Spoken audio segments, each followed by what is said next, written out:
Tonight on the Big Story, Day 10 of the Duterte impeachment trial was a head start on confidential funds and initial determination of illegal and unusual bank transactions. The word war between Senators Ping Lacson and Alan Peter Cayetano deepens. Lacson holds the final word for now. There's also no mincing words with the palace press officer taking on so-called BFFs Senator Amy Marcos and VP Sara Duterte. And tennis superstar Alex Ayala is on a roll, still making history for the Philippines. She takes on another opponent in a few hours. Good evening. I'm Diego Castro sitting in for Ces Oreña-Drilon. We begin with Day 10 of the impeachment trial of Vice President Sara Duterte, which saw the prosecution presenting former bank branch managers as witnesses. Now, they testified about the unusual encashment of checks of the Office of the Vice President and the Department of Education. Mobile journalist Arles de los Santos has tonight's big story.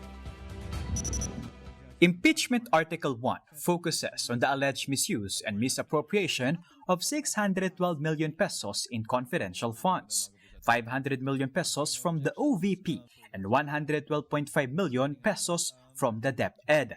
On the fourth week of the trial, the prosecution presented former officials from the Land Bank of the Philippines to testify on the unusual cash flow in the agencies Duterte used to simultaneously head. Violeta Constantino and Nenita Camposano both confirmed the prosecution's case. Senator Judge Erwin Tulfo asked if such transactions by government institutions were considered normal and if Constantino, who worked in a state-run land bank for 32 years, had ever seen other agencies make similar transactions. Normal po ba na ganito kalaki ang wini-withdraw ng isang government agency? Unusual po ito. Sa personal opinion namin sa bangko, parang syempre po, saan kaya gagamitin po yung cash na to? Kasi po may advice naman po siya. Constantino was referring to 4 checks of 125 million pesos each which were encashed by OVP Special Disbursing Officer Gina Acosta between December 2022 and July 2023. Tulfo wondered if the bank inquired when the withdrawals were made and their purpose. Constantino said she had no idea that the withdrawals were confidential funds. Senator Bam Aquino then asked if the branch reported such unusual transactions to authorities. Okay, yung suspicious po, ano po yung regulasyon kapag nagsasubmit po kayo ng suspicious transaction? Ano po yung batayan? Bakit ang isang transaction ay suspicious? Kung sa tingin po namin ay doubtful po yung transaction. For this particular po, hindi naman po kami nag-doubt kasi alam namin po na legit po yung transaction. Okay, klaklaruin ko kanina po, sabi nyo personally, meron kayong pagdududa, pero officially, hindi po kayo nag-report na suspicious transaction po ito. Wala po akong sinabing may pagdududa. Kanina, sabi nyo, nung nagtanong si Senator Tulfo, sabi nyo, Unusual personal po ang nasabi ko po. Camposano, on the other hand, described the encashment of checks by former DepEd Special Disbursing Officer Edward Fajarda as unusual. For government agencies, unusual po ang amount ng pag-withdraw. 3 checks worth 37.5 million pesos were released to Fajarda from February to July 2023 at the DepEd branch in Pasig City. Duterte served as Secretary of DepEd from June 2022 until her resignation in July 2024. Kapag po natapos na po yung proseso namin ng pag-validate ng cheque at pag-approve, tatawagin na po namin si Mr. Fajarda sa backroom. So, doon po i-release na po yung cash withdrawal, yung cash encashment. Okay. Doon sa backroom, Madam Witness, sino-sino mga nando doon, kung maaalala po ninyo? Ang nahandun po ay ako, yung teller na magre-release ng pera, yung kahera po, si Mr. Fajarda, pagkatapos may isa pa po siyang kasama. Okay. I-release sa backroom yung pera. Yes, okay, so pagkatapos pong i-release ng teller, ano na po ang susunod na mangyayari? Kung alam po ninyo.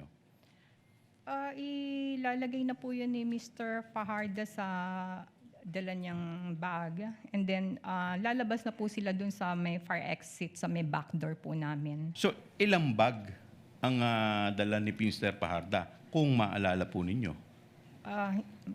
Ang recall ko po ay 2 bag. Camposano likewise said she didn't know the cash was part of DepEd's confidential funds. Senator Judge Risa Ontiveros asked Camposano how she ensured as branch manager that Duterte approved such transactions. Camposano said that all transactions were processed and approved by the Budget Department and approved by DepEd's authorized signatories. Senator Judge Amy Marcos then brought up Camposano's testimony at the House hearing in 2024. Tapos, nag-testify rin kayo nung tinanong kayo ni Congresswoman Garin, is this a regular occurrence? Ang sabi po ninyo, yes, ma'am. So, ibig sabihin, hindi siya unusual, regular occurrence. Alin po ba? Kasi later on, sinabi din ninyo, nabasa ko lang sa transcript, not DepEd only, but with all of our clients. Anong tinutukoy po ninyo doon? Kasi nakakalito kung unusual ba ito o regular. Sinasabi ko po nung sa House ay ang malalaking withdrawal po ay usual lang. Hindi siya unusual sa branch. May both private and government, nagwi-withdraw po siya. May mga malaki pong withdrawals. So regular po, not unusual. Tama po ba? Not usual. Unusual siya sa Department of Education dahil during my time, yun lang po yung malaking withdrawal ni Department of Education. Meantime, Senator Judge Rafi Tulfo expressed surprise over Camposano's statement that they had no document proving that Edward Fajarda was an authorized special disbursing officer or SDO of DepEd. Of course, pero dapat meron siyang dokumento pinipresent na siya ang dinedesignate ng head ng agency na yon bilang SDO, right? Wala po silang na-present sa amin. And then you honor it, face value, nagpakita lang siya ng dokumento, ako si Fajarda at ako yung designated SDO, just like that. And you said, okay. Yes, sir. Wow. According to Camposano, Fajarda's check was honored because his name appeared on the check and that DepEd's Cash Division Chief, Sonia De Leon, used to call regarding Fajarda's encashments. The defense's cross-examination of Camposano was brief. The VP's lawyer did not cross-examine Constantino, though they confirmed that the checks presented were authentic and that they had been withdrawn. The Senate Impeachment Court will continue hearing the alleged misuse of confidential funds on Monday, August 3. Kapatid Arles de los Santos, we are One News. The prosecution believes they again scored in today's hearing with the testimony of 2 former officials bolstering the claims of Ramil Madriaga, the self-proclaimed bagman of VP Duterte. Recall that in a House hearing in April, Madriaga claimed he was tasked by the Vice President to deliver 4 large bags containing confidential funds on December 20, 2022. Now, this matches the date witness Constantino said the OVP personnel withdrew cash and placed it in 4 large gym bags. Apparently, it was brought out of the bank. It was given to somebody else, no? And that somebody else could have been maybe Mr. Madriaga. I think at the very least, ang talagang sinabi ho ng witness today, dinigay sa mga mahahabang bag, yung pong mga pera, no? So kailangan lang natin malaman with certainty ilan ba yung mga actual na mga bag, no, na pinagsalangan. Ang sabi niya 3 to 4 as far as she knows.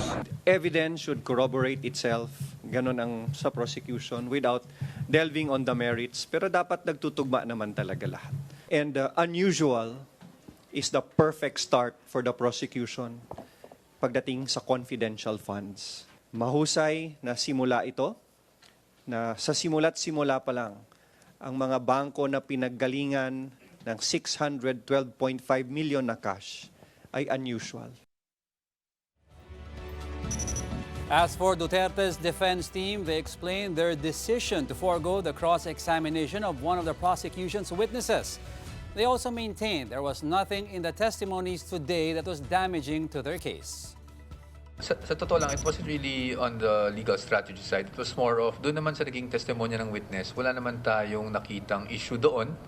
Wala namang questionable, wala namang damaging na nailabas ang ating witness. I didn't want to prolong the proceedings and be petty by asking questions pa kung hindi naman kinakailangan. Let's discuss today's trial with Impeachment Court spokesperson Reggie Tongol. Good evening, attorney. Welcome to the Big Story. Good evening. It's nice to see you again, Jago. Well, it's glad you joined us so we can get it straight from the horse's mouth. Yeah, you should. All right, Attorney Reggie, let's talk about what happened today. First of all, there were discussions, before we move on to the issues, about supposedly 10:30 a.m. magsisimula. Ayaw ni Senator Ping Lacson, gusto niya 10 a.m. sa caucus na pag-uusapan. So, how was this brought about?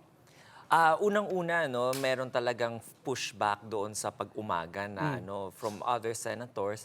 At sabi yun ni Senator Judge Zubiri na kung sana pwedeng i-move sana ng 10:30, parang tumawad siya ng 30 minutes. So, however, when the presiding officer was about to rule on the matter, Senator Judge Lacson naman wanted the time to be 10 a.m. Yes. Senator Judge Lauren Legarda naman wanted it to be 9 a.m. earlier. So, it depends on the preference of the judges. That's why Senator Judge Lacson just proposed na pag-usapan na lang muna nila sa caucus at para hindi na magkaroon ng long discussion doon sa floor. So, sa Monday, we expect the impeachment trial to start at 10 a.m.? For the meantime muna, for Monday. And then we will hear the presiding officer kung i-move ba yung Tuesday and then Wednesday onwards ng 10:30 based sa proposal or motion ni Senator Judge Zubiri. All right. Well, I've been watching several of your interviews, and then you were saying, you were very stern about saying that most of at least the prosecution and the defense side should maintain their impartiality in regards to how they handle interviews. Now we have Senator Pia Cayetano who's under hot water for her supposed spliced video. So ano ang stand ng impeachment court dito? Actually, the impeachment court is on a wait and see, dahil ang mga korte, ito ay motu proprio. Hindi pwedeng i-motu proprio ng isang korte. A court is a passive court, so kailangan may tumayong isang either party or any senator judge to bring the matter for a resolution by the presiding officer. So only after such time na merong mag-bring up nung information na yun formally with the court, then that's the only time that the court can act on it. Kasi as of now, syempre, the court cannot take on any information that is outside the proceedings. Everything has to happen inside the proceedings. So in other words, talagang passive court talaga. So kahit may ginawang mali, labag, you have to wait for a complaint. So now there is an ethics complaint filed against Senator Pia Cayetano. If and when it is acted upon, and let's say she is disciplined, and let's say hypothetically na suspend siya, ano magiging usapin ngayon with regards to threshold? I think ito yung mga tricky part, na ito yung sinasabi rin ni Senator Judge Lacson, na only them as the senator judges can determine whether there was a violation of the Senate impeachment rules. And at the same time, they are also the ones who will determine kung how will an absent senator or a suspended senator or a fugitive senator will affect the workings of the Senate as an impeachment court. As the presiding officer has said when the trial started, he determined already that the vote is 16. So that is a determinative ruling on his part, but nobody appealed it. So far, yun muna. Hanggang dun muna tayo. Okay. So in the future, kung merong sinasabi mo hypothetically na mangyari dun sa ethics complaint, let us wait and see what the senator judges will then act on that matter and how they will affect the workings of the impeachment court. Well, you're right. I saw the speech. While he did say 16 nga ang threshold and he stands by it, he also did say that he is open to the fact na anyone can challenge it. Yes. Ngayon, ang question ko dito, if it is challenged in the Supreme Court, pagbobotohan pa ba ito in the Senate as an impeachment court or in plenary? Now, if the case goes up to the Supreme Court and the Supreme Court does not issue a temporary restraining order, then the working of the court will continue. No, walang magsa-stop, and then the ruling will still stand as a valid ruling. So wala nang botohan na mangyayari. Now, if ever the Supreme Court decides unfavorably against that ruling of the presiding officer, then only at that time will the court vote on whether or not to respect the ruling of the Supreme Court or maintain its stand na dapat yung 16 pa rin na vote. So pwede sumuway ang impeachment court? Yes, it is always in the in the realm of possibilities. When the time comes, that is the time that they will determine whether or not to accept the decision of the Supreme Court. But based on the history naman ng ating korte at saka ng Senado, they always follow what the Supreme Court will say about the matter. All right, let's move on. No? Today, medyo mabilis and very smooth ang hearing. Ang dami nakapansin. It was a little bit more interesting comparing it from the first few days. Now, was this something that was discussed among the senator judges and with the prosecution and the defense team to speed up the trial?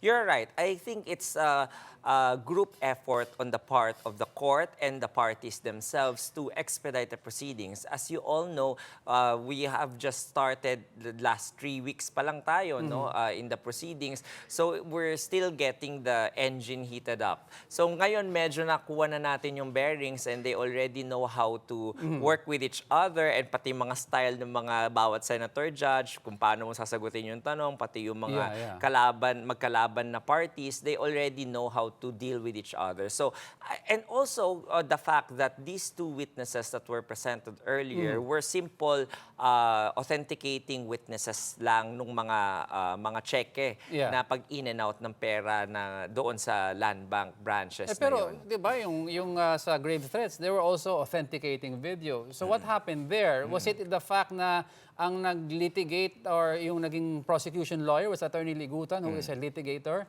and kanina it was Congressman Joel Chua, who by heart is really a congressman?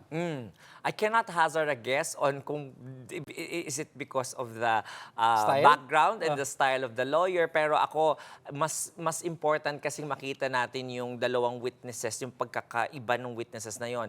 While the first NBI witnesses were also authenticating witnesses, the document that they are authenticating are very sabihin na natin diba, controversial because it entails demonstrating to the court kung ano yung mga sinabi, and then also aside from authenticating witnesses, the NBI, there are also eyewitnesses on the investigation that happened within their offices. That's right. So yun, dalawang klase sila ng witness, unlike this one, isang klase lang siya ng witness, which is authenticating witnesses lang. All right, on to another question. It was also a topic about yung whether mag-alternate, di ba, after each article or tapusin muna ng prosecution.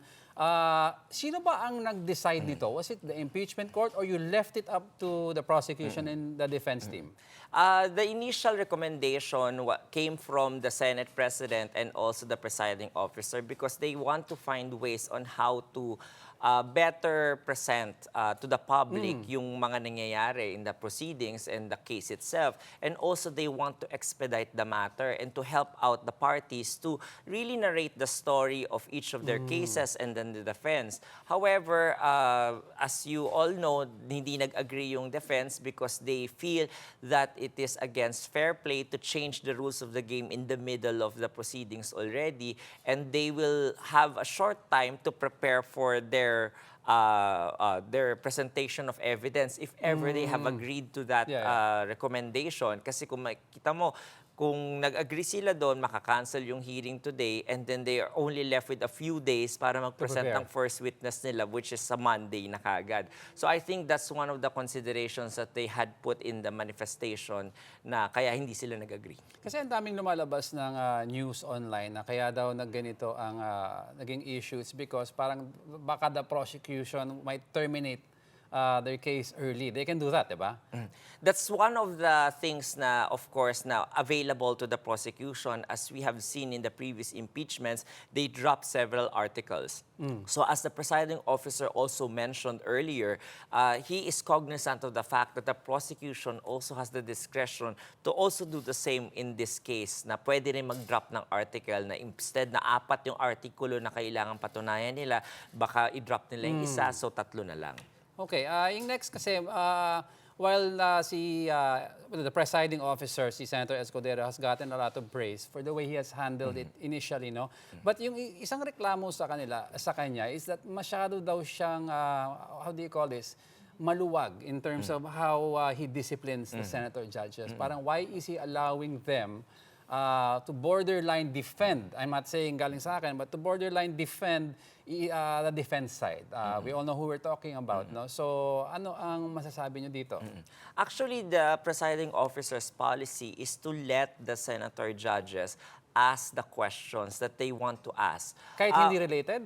Yes, because part of the duty of a judge is to really nitpick on the details or on the credibility of both the witness itself and the testimony of that witness. So part of it, kailangan nilang malaman kung papaniwalaan ba nila yung witness na yon. So, sometimes they bring up, kunwari, prior inconsistent statement kasi that's part of the impeaching way para ma-impeach mo yung witness or yung testimonya nila. So, binibring up nila yon yung mga nakalipas na mga sinabi sa mga previous hearing like what Senator Judge Amy Marcos did earlier. Sometimes naman, they will bring up yung mga previous cases nila na parang kung dati nakasuhan ka dito ng perjury, di ba? Parang, so yung mga ganon is part of the arsenal of a lawyer in order to get to the truth, and also the arsenal of the judge in order to get to the truth if the judge has that kind of information within his hands. So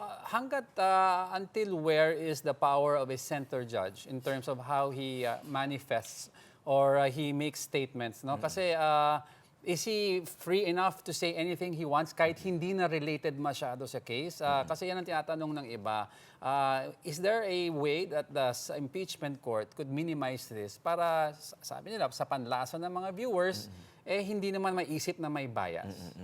Makikita mo naman, no, both parties naman, even some senators, will really advocate for a certain side for the meantime, because they want to either highlight or they want to test yung statements or yung credibility nga nung witness na yon. So, ngayon nakikita natin na baka may kinikilingan. Pero as I said before, no, in my previous interviews, the questions of the senator shouldn't be determinative of their position in the last vote. Because, of course, as of now, preliminary pa lang yung nakikita natin. We haven't seen the full gamut.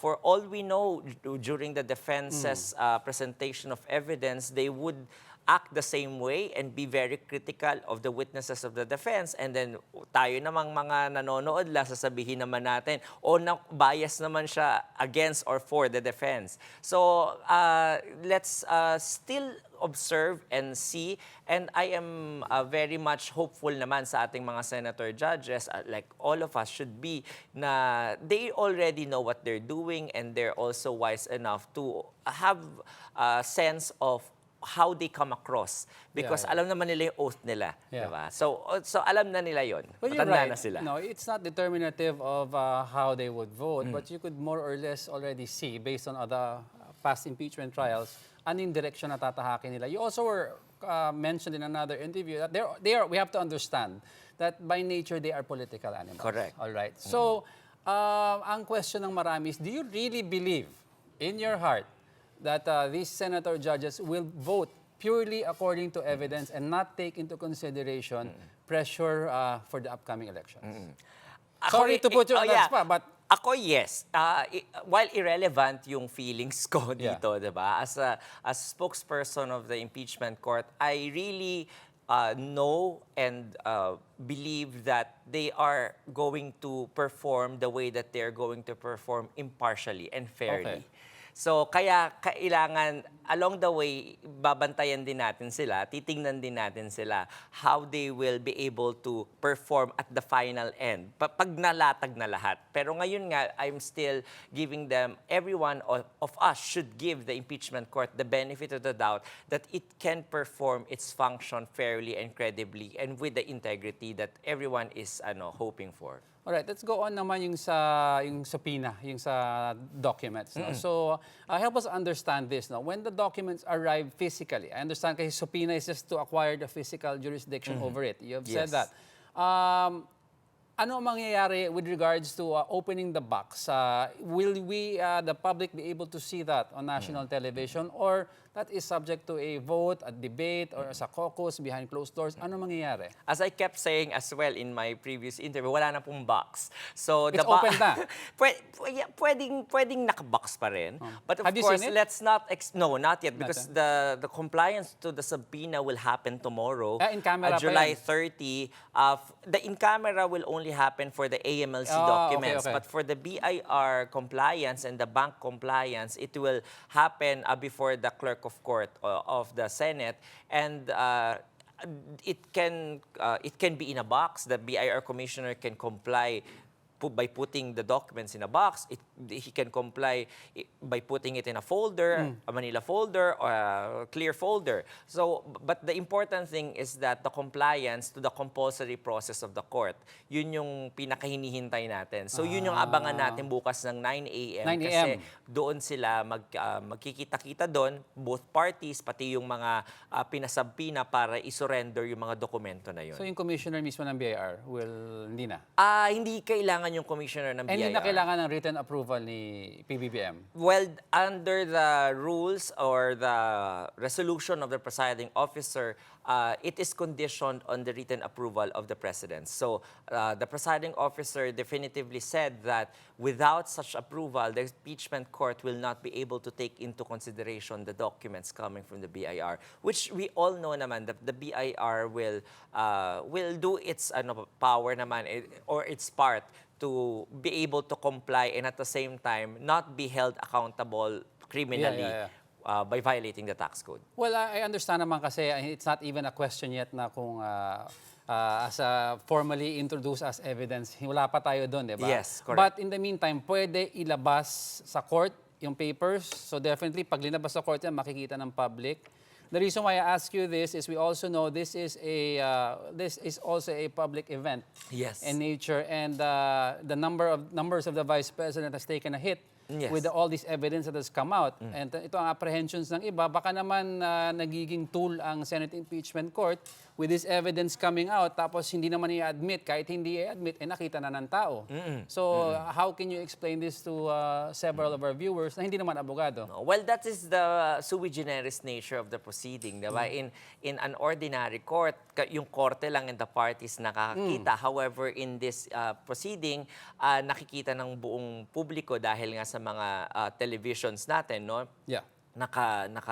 Naka-record lahat. So, yun yung kailangang balansahin ng impeachment court, because while the impeachment court want to lay everything on the table for everyone's view and consideration, yung mga dokumento na yun might include details that might put naman the personnel of the impeachment court to criminal liability or risk of violation of the Data Privacy Act. So yun yung kailangan balansehin. Kung maglalabas ng dokumento, then only the documents that are relevant and material na walang unnecessary disclosure and proportional to the purpose na ilalabas yon. So, i-redact siguro yung mga ibang mga detalye dun sa dokumento na yun. Dolores, last question. Ang initial calculation ni Senate President Gatchalian was a year or more based in computations sa number of witnesses. Sa nangyayari ngayon, ano ang fearless forecast nyo? When do you think, assuming na all articles ang italakay, when will the trial end? The impeachment court has already plotted, and if we will maintain the 90 days, we computed it, and we will siguro have the final vote around February. So with the delays, kunwari nagkaroon ng oral arguments or something, 'di ba? So or bumagyo, etc. Baka mga baka late February or early March. Pero ang assumption nito is lahat. Yes, correct. So not You're into right. consideration pag You're na. right. Okay. You're So right. February ang pangako mo. Yes. Alright, Pero so- of course, all parties, even the impeachment court, are doing its best to not make it that long. Na dapat by the end of the year, sana matapos na. Pwede January. Alright. Well, thanks for your time. Impeachment Court spokesperson, Attorney Reggie Tongol, for joining us. Thank you. You're watching The Big Story on One News. Next, Word War. First, their senators Ping Lacson and Alan Cayetano engage in a back and forth over alleged ghost project in Taguig. Then, the president's sister and press spokesperson are also at it. The details of these stories when we return.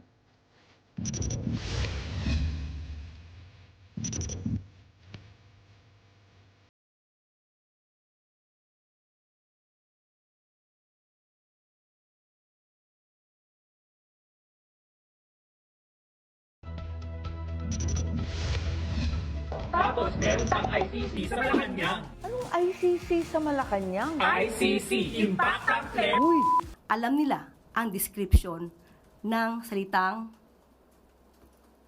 impacta. It takes one to know one. At huwag sila mag-alala. Ang corona ay nasa kanila. Na kay Senator Amy at sa mga grupo nila. At hindi natin kayang agawin ito mula sa kanila. Wala ako sa kalingkingan ni Senator Amy para sa ganyang klaseng description. Sila ay nasa maximum level. The swipes have gone supernatural. These are the attacks against each other of the presidential sister and the chief executive spokesperson.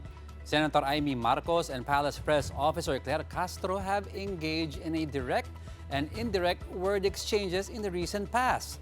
And there's just no telling when their next word swap will be. Also engaged in a word war, Senators Ping Lacson and Alan Peter Cayetano. Cayetano has called malicious his colleague's allegation of anomalies in his bailiwick of Taguig City. Lacson said he has submitted evidence to the Ombudsman about the infrastructure initiative that he believes has plunder, malversation, and graft charges written all over it. So, ingat lang po tayo sa mga malicious accusations. Alam niyo ho ba kung ano malicious? Malicious is mali, meaning wrong, pero delicious. Ibig sabihin, masarap pakinggan. Kaya malicious, di ba? So, of course, from my point of view, kung from his point of view, he thinks valid yung accusation, then I'll respect that. But from my point of view, it's malicious because nga hindi ko alam kung ano exactly at bakit ganun ang accusation at bakit suddenly, etc. In a recent post on X, Lacson took a swipe at Cayetano, whom he says seems to have cracked over the issue. Lacson added has, quote, delicious details on the Taguig projects, which the public will see soon once the Senate Blue Ribbon Committee hearings resume. Lacson claims to have 5 Taguig case studies, which the Office of the Ombudsman already has possession of. Earlier, Cayetano questioned the sharp increase in Lacson's declared wealth. Lacson fired back, saying he is building a case against a former Senate president, whom he believes belongs in jail. The people of Davao deserve better than delayed promises. That's how Davao's 1st District Congressman Pulong Duterte responded to Public Works Secretary Vince Dizon's anger over the non-implementation of flood control projects in Davao City. Earlier today, Dizon conducted an inspection along Talomo River. There, he found out that the river had not been dredged for over a decade, and a dike elevation project has been suspended. Dizon ordered the District Engineering Office to immediately hold dredging work and restart the dike project via emergency procurement of around 100 million pesos. He also said that DPWH is studying building dams or detention basins around the mountains to control flooding. Last week, 1 person died and thousands were evacuated due to flash floods triggered by heavy rainfall in parts of Davao City. Since 2019, Huwag nangyari dito. Hindi in-address. Kaya gagawa ako nagalit. Dito sa DE natin, kahit na bago siya, na talagang nagalit ako kasi meron na pagang pagpapataas nung dike doon, mga mas mataas ng 2 metro. Pero naputol. Hindi tinuloy-tuloy. So ang tanong ko, bakit? Hindi daw nila alam. Obviously, fault ng DPWH yun. Fault ng mga leadership, di ba? Both national and local. On Facebook, Davao City Congressman Pulong Duterte said he is as upset over the destructive flooding. He is likewise mad over the city government's submitted flood control master plan, which has not been acted upon since 2023. He then challenged Dizon to open the books, name names, and file charges, and refrain from press conferences after the floods. Duterte added the people of Davao deserve accountability, decisive leadership, and the immediate implementation of a flood control plan. Lots happening on the political front, both nationally and locally. Now let's get some insights from our second guest tonight, political scientist Antonio Contreras. Professor Contreras is also Vice Chairperson of the Board of Directors of State Network PTV. Good evening, Prof. Contreras. It's nice to see you again. Good evening, Diego.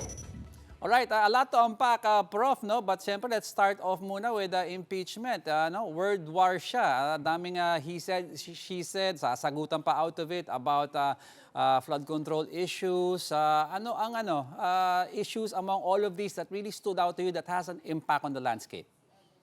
Well, makulay talaga ang ating politika. Yan ang masasabi ko.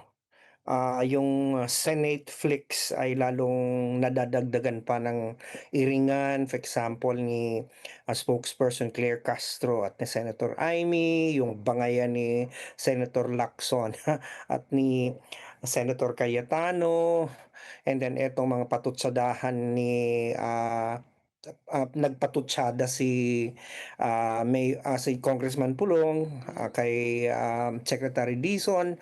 These are all part of the toxic landscape that we're having, and then ang magiging na lang nito epekto sa atin, wala na siguro yatang igugulo pa ang politika natin. Fortunately, people I think are used to it, and that's kind of sad.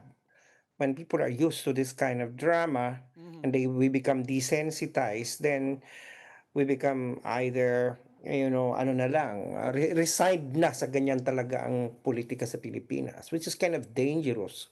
Because the moment you accept it as given, as nature, as part of our political DNA, then you don't wish for a better thing. Yeah. Nasanay na tayo eh. Pero Prof, itong back and forth na nangyayari between Senator Lacson, Senator Cayetano, Senator Amy, and some of the other senators, Senator Pia Cayetano, do you think may impact ito sa credibility ng impeachment? Well, of course, there are many factors that sort of diminish the credibility of the impeachment process. For example, and I think it's primarily because of the behavior of senator themselves. Actually, yun namang counsel ng defense at counsel ng prosecutor, with all due respect sa kanila, ginagawa naman nila ang trabaho nila ng maayos. Right? Pero ang mga nagmi-misbehave ang mga senador di ba? Kita mo naman their role is supposed to be just to raise clarificatory questions and have interjections. And yet, if you look at them now, they're cross-examining, they're arguing with the witness, and they are making their own legal interpretations as they're asking questions. Kanina nga lang, there is something that is very, very glaring here. They stopped Senator Delilah De Lima from delivering an opening statement, which is not even yet an examination. It's just an opening statement. Being a House manager, she's allowed to do that. Pero tinigil na dahil may objection. Ang alam ko, ang ino-objectan lang naman yung mga questions sa cross at saka sa direct, di ba? But nag-inobject ka na, pinatigil. Pero meanwhile, there are senators who already behaving. Not only this time, ang dami na. And then also, the question of, for example, the behavior of the Cayetanos and Robin Padilla. And kanina, with all due respect, si Senator Raffy Tulfo, for example, was already arguing with the bank manager about the standards of how they test yung kung meron ba yung ST, may yung disbursement ba yan na officer yan by authorized, etc. These are not clarificatory questions anymore. So ang issue dito ay pag ang nakikita ng tao na yung pamantayan ng mga senador ay nag-iiba, pwede nilang baliin ang rule. Pwede silang hindi na lang confined sa kung anong rule nila. At ang isang Pia Cayetano ay hahayaan nilang hindi maparusahan sa ginawa niya na kung saan nag-splice siya ng video para lang atakihin ang isang side, which is the prosecution, then paano sila ngayon fit para mag-judge sa fitness sa Sara Duterte? Yeah, So, yung nakikita ko na I'm sorry if ma-offend ang mga senador, pero kung merong nagmi-misbehave dito mga senador. So you think, Prof, si Senator Pia Cayetano should be told to inhibit or tanggalin na mismo siya sa trial? That is a problem here also. Kung ordinaryong korte to, meron ng Supreme Court na nagparusa diyan sa huwes na ganyan, di ba?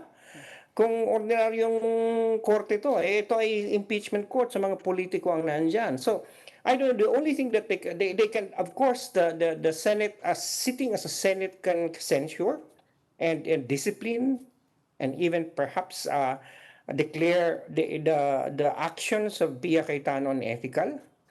Of course, if people want to go to the Supreme Court and demand that she be disbarred at most, kahit naman siya ma-disbar, senador pa rin naman siya. Hindi naman siya siguro expel ng Senado. So andan pa rin yun, yung parang it's like we are now in an impeachment trial. Sara Duterte is being judged if whether she is still fit to become vice president. And yet we have judges who themselves should be assessed whether they are fit. Diba? So and so the people are asking, credible pa ba itong process na to? Well, there's no denying, Prof. Alam naman natin also this is a political exercise in nature. And around the corner, Prof, 2028, let's remember that. Take that into consideration. Sa recent, I think it was Octa Research, bumaba ng 8 percentage points si VP Sara during the impeachment, the first few days. Now, do you think the reason why several of the other lawmakers or senator judges are upping the ante in terms of, sabi nga nila, lawyering up for the defense, yan ang sabi nila, is because they're seeing these numbers affecting VP Sara? Well, I don't know whether it's going to help her also, because when the people, I think the reason why bumaba ang ratings ng Sara Duterte, kasi yung kay President Marcos ang pagbaba ng rating is because of performance, because of problems with policies, right? A failure to deliver this. I don't know whether akyat yung number niya. I'm waiting after the SONA. Now, yung kay Sara, klaro na pinanggagalingan nito, nung una, before the impeachment trial started, mataas ang rating niya, pero ngayon bumaba, right? So, for people to think that when they will defend her, lalo na yung mga senator judges, to appear so defensive of Sara, if they presume that that would help them as well, or that would help her, I think they're just miscalculating the people. Isipin nila, kaya nga bumaba kasi nalalaman na ng tao yung unti-unti na lumabas yung ebidensya.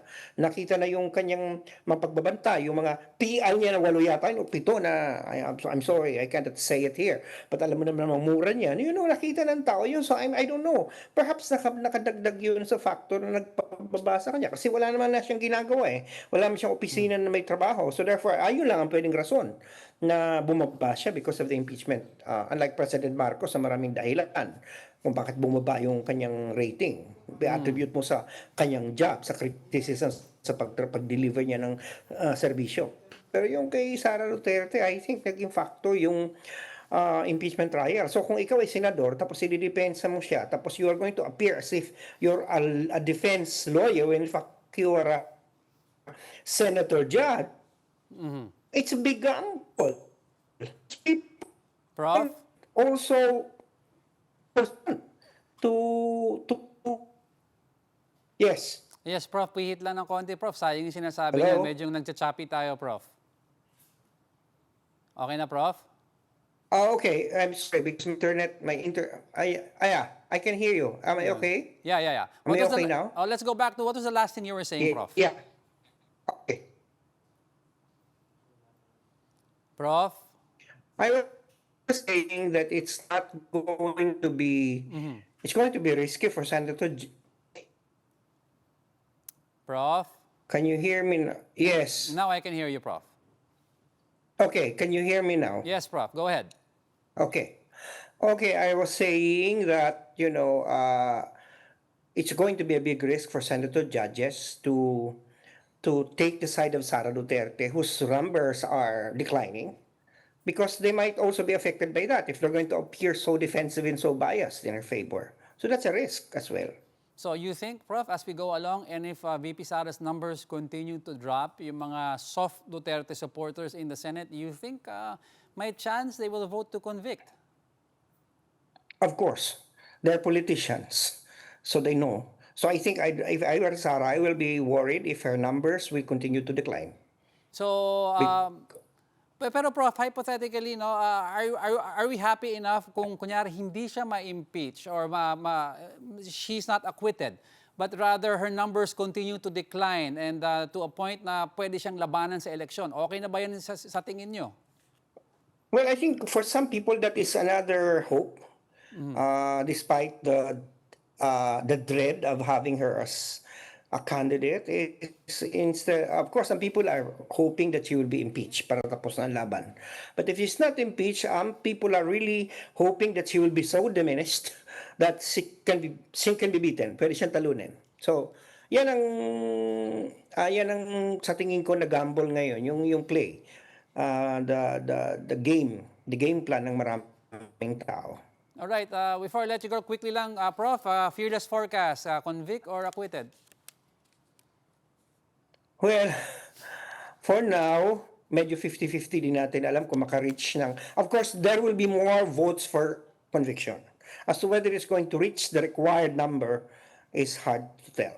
It will depend on Sara's numbers and surveys. It will depend on the evidence. It will also depend on the kind of public reaction that will come out. Kasi ang publiko, yan ang magiging determinant kung anong maging behavior ng mga senador. Right. Well, all right. For now, thank you for joining the Big Story political scientist Antonio Contreras.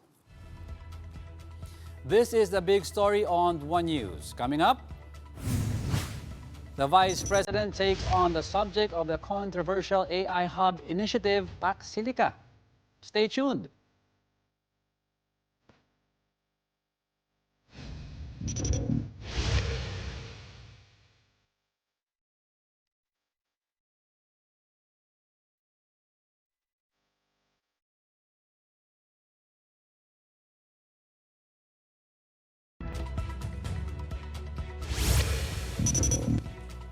The Big Story is back with Vice President Sara Duterte shooting down rumors that her detained father, former President Rodrigo Duterte, will be released by the International Criminal Court. Some online posts are circulating that Digong will soon be free, citing the VP's recent speech at a rally in London. The former president has been in ICC custody since March 2025. Wala ako sinabi doon sa speech ko na lalabas sa CPRAD next week. Hindi ko alam kung saan nagsimula yung ganon, pero definitely wala doon sa transcript na nagsabi ako na lalabas na si PRD sa ICC or lalabas sa PRD next week. Dahil alam naman natin lahat at nakikita natin sa ICC website yung schedule ng kanyang kaso. At kung makikita natin na walang schedule ng hearing ng release at ang meron lang schedule ay yung kanyang trial proper. Sara says that at the moment, her father is in a happy mood. Mr. Duterte is facing charges of crimes against humanity over his very own drug war. The VP also told Digong about well wishes for him, and this was his message to supporters. Sabi niya na titigil na daw siya sa pagsasabi na huwag kayo gumastos, huwag ninyo inconvenience yung sarili ninyo sa pagpunta dito. Sabi niya, gawin niyo na lang daw kung ano yung nasa puso ninyo. The VP's visit to The Hague is part of a personal trip from July 16 to the 31st. She had gone to Qatar, Germany, the United Kingdom, and Northern Ireland. Duterte has granted interviews along the way, and one issue she addressed was the Pax Silica initiative, the US-led program that will set up AI hubs and data centers in New Clark City, Tarlac. Ma'am, any thought po about sa Pax Silica na balak pong itayo sa Pilipinas? Ano na? Pax Silica. Yung Pax Silica. Pax Silica. Hindi ma'am, Pax Silica. Do you know anything about that? Wala ako. I cannot comment on that. Still on the VP, Malacanang has rebutted her statement downplaying President Marcos's State of the Nation address. VP Sara has skipped the sauna 3 years in a row. Speaking from the Netherlands this year, Duterte explained why she hasn't bothered listening to her former running mate's speech since. Hindi ako nanood ng sauna like last year, and wala akong planong basahin ang nilalaman ng sauna o kahit man ng summary dahil I truly believe it is a waste of time of the Filipino people. Ito po yung waste of time. Sagutin. Nandiyan ang 20 pesos kada kilo na bigas at yung patungkol sa kanyang hiling, kayo na po ang mag-compute kung ito ay napatupad, kung magkano magiging gastos ng gobyerno kung ito mang kanyang hiling ay ipinatupad ng Pangulo.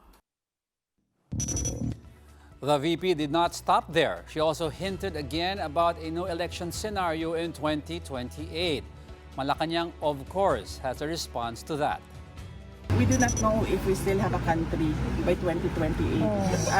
And at the rate that this dictatorship is going, we do not even know if there will be elections. Na-mention din kasi ni VP Sara doon sa interview sa The Hague na the administration is a dictator and that she's not even sure if we will have an election in 2028. Alam naman po natin ang konstitusyon. So, again, it's a waste of time to make a response on that statement. Next question. And before we go, our very own tennis sensation Alex Ayala has earned a come-from-behind victory in the United States. Our big picture tonight is Ayala pulling off a monumental upset at the Mubadala DC Open. She stunned Paris Olympic gold medalist Zheng Qinwen of China. The win avenges Ayala's 3-hour, 11-minute semifinals loss to Zheng in the 2023 Asian Games. Ayala is the only player this calendar year to defeat all 3 women's singles medalists from the Paris Olympics. She beat silver medalist Donna Vekic in January and bronze medalist Iga Swiatek at Wimbledon. Later, Alex faces Phil-Canadian defending champion Leylah Fernandez in the round of 16. The match starts at 11 p.m. Manila time. You can catch it live on Premier Sports 2, Signal Channel 273 HD. And those are the big stories this midweek. I'm Diego Castro. Ces Oreña-Drilon is back tomorrow at 8 p.m. Kapatid, we are One News. Your side all the time. Enjoy the rest of your evening.